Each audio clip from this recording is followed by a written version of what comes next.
మీ ఎలాంటి వ్యాపార ప్రకటనలకైనా వెంటనే మా ఛానల్ సంప్రదించండి. నమస్తే. ఈరోజు మన స్టూడియోలో ప్రముఖ తంత్ర జ్యోతిష్యులు, జ్యోతిష్ రత్న, జ్యోతిష్ సామ్రాట్ చింతా రుక్మన్ గదర్ గారు మనతో ఉన్నారు. సో గురుగారితో మాట్లాడేద్దాం. నమస్కారం గురుగారు. మాతృదేవోభవ, పితృదేవోభవ, ఆచార్య దేవోభవ. ఓం నమో మాందేశ్వరాయ నమః. గురుగారు, అక్టోబర్ మాసం విశేషంగా మిథున రాశి వాళ్ళకి ఏ విధంగా ఉండబోతుంది? ఓవరాల్గా ఎలాంటి పరిస్థితులు ఎదురవుతాయి, ఎలాంటి జాగ్రత్తలు తీసుకుని వీళ్ళు కూడా అదృష్టవంతులు అవ్వచ్చు అంటారు ఈ మాసంలో? ఈ 2025 సంవత్సరం అక్టోబర్ మాసం మిథున రాశి వాళ్ళకి ఎలా ఉంది అంటే, అలా చెప్పుకునే దాని ముందు మనం ప్రతి రాశికి ప్రతి మాసము కొన్ని ప్రత్యేకతలు మనం మాట్లాడుకుంటున్నాము. ఈ మిథున రాశి వాళ్ళకి సంబంధించి ఈ మాసం మనం చెప్పుకోవాలంటే, మిథునం అంటే కలయిక. వీళ్ళు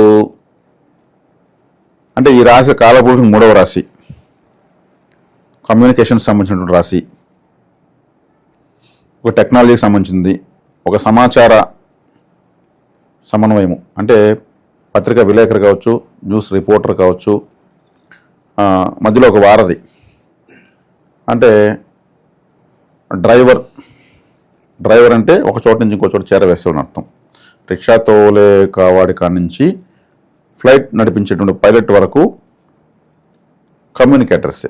స్విగ్గీ, జొమాటో, మరి ప్రొఫెషనల్ డిటిడిసి కొరియర్స్లో ఇవన్నీ కూడా మిథున రాశిలోకి వస్తాయి. ఒక సమాచారాన్ని ఇంకో చోట చేరవేసేది మొత్తం కూడా మిథున రాశి సంబంధించింది కలయిక. ఈ రాశి చాలా ప్రత్యేకమైంది.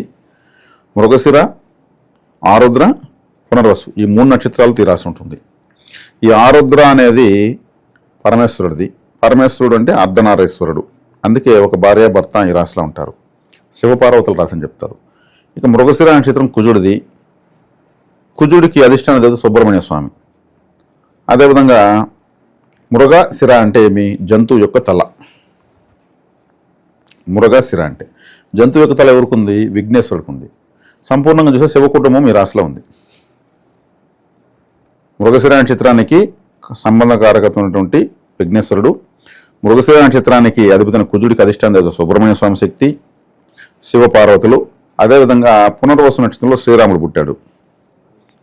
అంటే శ్రీరామ అనే దాంట్లో రా అనే పదము నారాయణలో రెండో లెటరు, నారాయణలో 2వ లెటరు, నమశివాయలో 2వ లెటర్ మా, రామ అంటే శివకేశవ శక్తి కూడా ఇక్కడే ఉంది. చాలా శక్తివంతమైన రాశిది. అంటే సమాచారము మొత్తం కమ్యూనికేషన్ సమస్త సృష్టికి. ఇప్పుడు భార్యాభర్తలు రాసిన కూడా చెప్తారు. మిథునము అంటే కలయిక అంటే సమస్త సృష్టికి ఆది దేవతలైనటువంటి వాళ్ళ యొక్క రాశి మిథున రాశి. అందుకే ఆరుద్ర నక్షత్రం రోజే శివునికి అభిషేకము రాహుకాలంలో చేస్తే, రాహు నక్షత్రం ఆరుద్ర చేస్తే విశేషమైన ఫలితం అంటారు. కాబట్టి ఈ రాశి యొక్క అతీతమైన దైవశక్తి నేను ఈ మాసం తెలియజేశాను. కాబట్టి ఇక్కడ వచ్చేకాడికి ముఖ్యంగా ఆరుద్ర నక్షత్రం 4 పాదాలతో ఉంటుంది. మృగశిర 2 పాదాలు, 3-4 పాదాలే, పునర్వసం 3 పాదాలే, మధ్యలో 4 పాదాలతో సంపూర్ణంగా ఉండేటువంటి శివుడు ఉద్భవించినటువంటి రాశి ఈ రాశి. ఈ నక్షత్రము ఈ రాశిలో ఉంటుంది. కాబట్టి ఇక్కడ వచ్చేకాడికి శివుడు బోలాశంకరుడు అంటారు కదా. ఈ మిథున రాశి వాళ్ళు ఒక విధంగా బోలాశంకర్లే. వీళ్ళని పొగిడితే వీళ్ళు ఏమైనా చేసేస్తారు, ఏమైనా ఇచ్చేస్తారు, ఏమైనా కోల్పోతారు. అంటే శివుడు ఎలాగైతే అడిగిన వాళ్ళకి లేదనుకుంటే ఏమేమి ఇస్తాడు, ఈ రాశిలో పుట్టిన వాళ్ళు కూడా అలాగే ప్రవర్తిస్తూ ఉంటారు. కష్టాలు వచ్చినా కానీ వీళ్ళకు ఎంతో కొంత ఎవరికి ఉపయోగపడుతూనే ఉంటారు. వీళ్ళు గట్టిగా బాధపడితే వీళ్ళు ఏదో ఒకటి వీళ్ళకి లేకుండా ఇచ్చేస్తారు. అటువంటి బోలాశంకర్లు అని చెప్పచ్చు. దానివల్ల వీళ్ళకు మంచి క్యారెక్టర్. వీళ్ళకు అంటే శివుడి నక్షత్రంలో పుట్టినటువంటి వాళ్ళు ఈ రాశిలో ఉన్నారు కాబట్టి అది వెనుక రాశిని తర్వాత రాశిని ప్రభావితం చేస్తుంది. కాబట్టి దైవానుగ్రహ రాశి అని చెప్పచ్చు. ఇది దైవ అనుకూల రాశి అని చెప్పచ్చు. కాబట్టి ఇది ఏ విధంగా ఎత్తుకున్నా కానీ చాలా శక్తివంతమైన రాశిగా మిథున రాశి చెప్పచ్చు. ఇక ఈ మాసం ఈ రాశిలోనే ఉన్నటువంటి గురుగ్రహము 18వ తారీఖు కర్కాటకంలోకి వెళ్తా ఉంది. అది మంచిది. ద్వితీయ స్థానంలోకి ఒక ఉచ్చస్థితి గ్రహం రావడం మంచిది, ఫైనాన్షియల్గా బాగుంటుంది. అదేవిధంగా వీళ్లకు దశమ స్థానంలో శని వక్రంలో ఉన్నాడు, భాగ్యస్థానంలో రాహు ఉన్నాడు, తృతీయ స్థానంలో కేతు ఉన్నాడు. ఇది మంచిదే. కాకపోతే దశమ స్థానంలో కర్మస్థానంలో శని ఉండడము,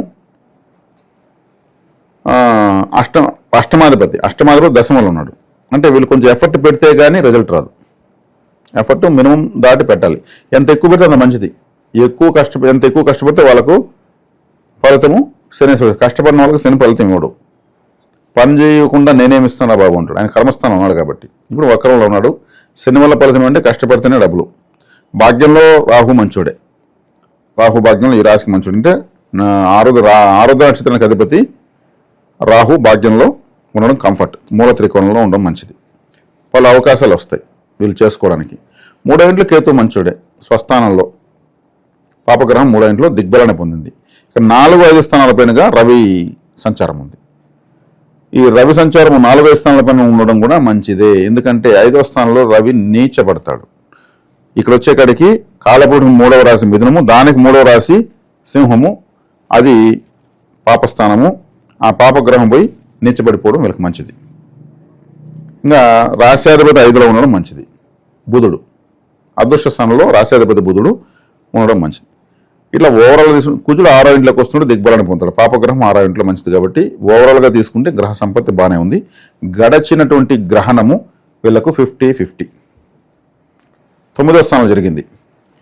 రాహు వీళ్ళకు చారణ శుభగ్రహము, రాహుగ్రస్త చంద్రగ్రహణం కాబట్టి వీళ్ళకు ఒక 70-30 అని చెప్పొచ్చు. 70% 30% వీళ్ళకు నాకు తెలిసినంత నెగటివిటీ చెడ్డ, మీదంతా కూడా మీకు వీళ్ళకు ఇబ్బంది ఏమి లేదు. సో ఆ 30% కాస్త ఏ విషయాల్లో జాగ్రత్తగా ఉండాలంటారు? కుటుంబపరమైనటువంటివి విషయాలు, ధన సంబంధమైన విషయాలు, తినే తిండి అలర్జీ రాకుండా చూసుకోవాలి. అంటే ఏదంటే ఎదుబడి తిండి వల్ల ఫుడ్ పాయిజన్ కావడం, ఇటువంటి విషయాల్లో వీళ్ళకు జాగ్రత్త వహించాలి. ఎక్కువగా వీళ్ళు దేశవాళీ ఆవు పాలు శివుడికి అభిషేకానికి సమర్పించడము, తేనె సమర్పించడము, తిలతో అభిషేకం చేయడము. తిలాభిషేకం అంటే శని చంద్ర రాహులు. రాహువు తేనెకు స్వాతి నక్షత్రం రాహుదే కాబట్టి తేనె స్వాతి నక్షత్రం సంబంధించింది కాబట్టి, తిలలు శనికి సంబంధించింది కాబట్టి, పాలు చంద్రుడు సంబంధించింది కాబట్టి, ఈ 3 కూడా శివాభిషేకాన్ని శివాలయాన్ని సమర్పించడం చాలా మంచిది. ఆ దోషం కూడా పోతుంది. ఇవి తప్ప మిగతావి వివాహాలు కావచ్చు అన్ని ప్రతిదీ కూడా వివాహం బాగానే ఉందంటారు ఎట్లా చూసుకున్నా కూడా. 4వ ఇంట్లో శని శుక్రుడు నీచబడుతున్నాడు. శుక్రుడు నీచత్వం అనేది తాత్కాలికమే, ఒక మాసం మాత్రమే. తర్వాత ఆయన స్వస్థానానికి వెళ్తాడు. ఇప్పుడు వీళ్ళు ప్రయత్నాలు చేసుకోవచ్చు. వీళ్ళ ప్రయత్నాలు సఫలీకృతం ఏదైనా సమయం పడుతుంది కాబట్టి ఆ సమయంలో వీళ్ళకు అన్ని కూడా బాగానే ఉంటాయి. శుభకార్యాలకు సంబంధించి ఏమీ ఇబ్బంది ఏం లేదు, చేసుకోవచ్చు. ఇక విశేషంగా నక్షత్రాల గురించి మాట్లాడదాం. సో వాళ్ళు తీసుకోవాల్సిన జాగ్రత్తలు ఏంటి గురువు? నక్షత్రాలకు సంబంధించి తీసుకుంటే ఈ నక్షత్రంలో మృగశిర, ఆరుద్ర, పునరస్సు ఈ 3 నక్షత్రాలు ఉన్నాయన్నమాట. మృగశిర అంటే మనం తినే హల్వా తింటాం కదా మనం. అది క్యారెట్ హల్వా కావచ్చు, ఇంకేదో కాజు హల్వా, ఇంకేదో చెప్తూ ఉంటారు. ఏ హల్వా అయినా సరే మృగశిర నక్షత్రం. ఆరుద్ర నక్షత్రం అంటే మరమరాలు అంటే బొరుగులు. అదేవిధంగా పునర్వసు అంటే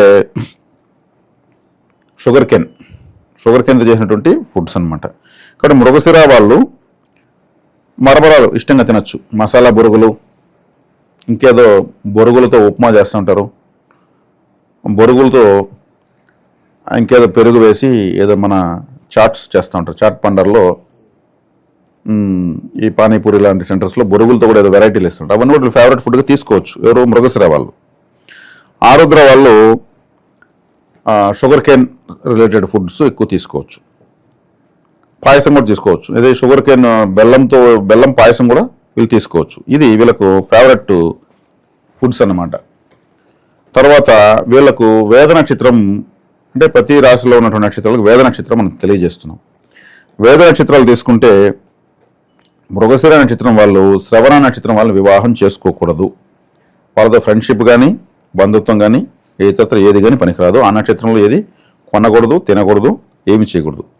అదేవిధంగా ఆరుద్ర నక్షత్రం వాళ్లకు వేద నక్షత్రం ధనిష్ట నక్షత్రం సంబంధించి వీళ్ళు వివాహం చేసుకోవడము, ఎటువంటి మానవ సంబంధాలు పెట్టుకోకూడదు. అదేవిధంగా పునర్వసు నక్షత్రం వాళ్ళు శతభిష నక్షత్రానికి సంబంధించి కేర్ఫుల్గా ఉండాలి.